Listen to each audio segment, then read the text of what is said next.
Hello everyone, welcome to our channel MP board English medium. So guys, आज के इस video में हम लोग हमारे इंपॉर्टेंट क्वेश्चन की सीरीज़ को आगे बढ़ाते हुए फिजिक्स के इंपॉर्टेंट क्वेश्चन को डिस्कस करेंगे। गाइस, आज ही मैं 4 से 5 फिजिक्स के चैप्टर डाल दूंगा, तो चैनल पे बने रहना। देखो, छुट्टी होगी आप लोगों की भी, मोस्ट प्रोबेबली बहुत सारे बच्चों की रहती है सैटरडे को छुट्टी या फिर संडे को। तो देखो, सैटरडे और संडे के बीच हम फिजिक्स के सारे जितने भी चैप्टर सबके इंपॉर्टेंट क्वेश्चन डिस्कस कर चुके होंगे। तो चैनल को अगर नए हो तो सब्सक्राइब कर लेना और नोटिफिकेशन बेल को ऑन कर लेना, ठीक है। इससे पहले के सारे चैप्टर हम लोग डिस्कस कर चुके हैं। तो जो हमारा आज का चैप्टर होने जा रहा है वो है फिजिक्स का chapter number 5, magnetism and matter. तो इस वाले चैप्टर के इंपॉर्टेंट क्वेश्चन डिस्कस करते हैं। सबसे पहले आता है 2 नंबर के क्वेश्चन। तो 2 नंबर के क्वेश्चन के जो भी सारे क्वेश्चन है, ध्यान से इन क्वेश्चन को नोट करो गाइस, ठीक है। जो भी क्वेश्चन है आप लोगों के सामने लिखे हुए हैं।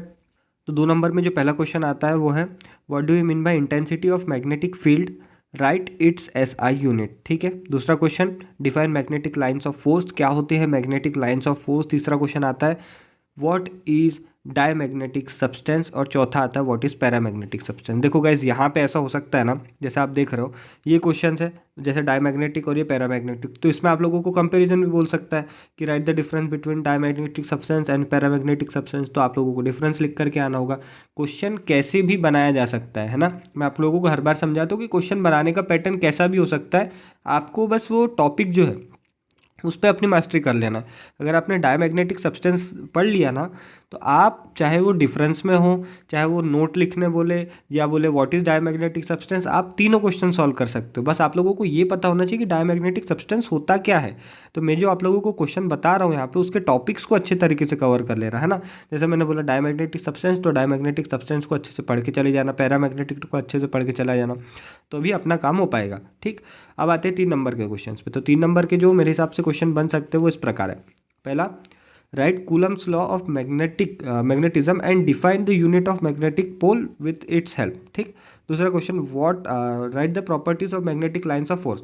जैसे हमने पिछले वाले पीडीएफ में देखा, पिछले पेज में यहाँ पे दिया है, आप लोग देख सकते हो। यहाँ पे पूछा है what is magnetic lines of force, ठीक, what is magnetic lines of force.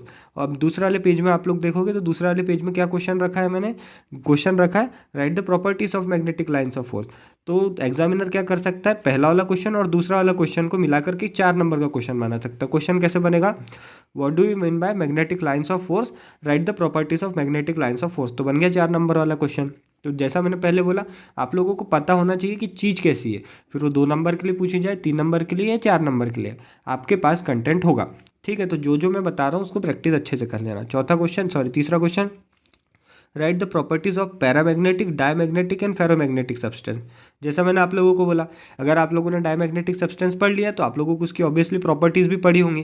तो अगर ये वाला क्वेश्चन आए या वाला क्वेश्चन आए, अगर आप जानते हो कि डायमैग्नेटिक, पैरामैग्नेटिक, फेरोमैग्नेटिक सब्सटेंस क्या होते हैं, तो आप तीनों क्वेश्चन को सॉल्व कर सकते हो, ठीक है। चौथा question, right a note on bar magnet. ये थे इस वाले चैप्टर के इंपॉर्टेंट क्वेश्चन। और इसके अलावा जो क्वेश्चन आप लोगों को इस वाले चैप्टर से बन सकते हैं वो मेरे हिसाब से ज़्यादा कुछ है नहीं। तो जितने मैंने अभी बताए उसको प्रैक्टिस कर लेना। इसके अलावा जो ऑब्जेक्टिव रहेंगे वो हम जैसे इंपॉर्टेंट क्वेश्चन खत्म होते हैं उसको डिस्कस करेंगे। तो इस वाले चैप्टर में 4 नंबर का क्वेश्चन आने के चांसेस कम है। अगर आता भी है तो वही क्वेश्चन को जोड़ तोड़ के आप लोगों को पूछ लिया जाएगा, जैसे मैंने एक एग्जाम्पल के तौर पर आप लोगों को समझाया था।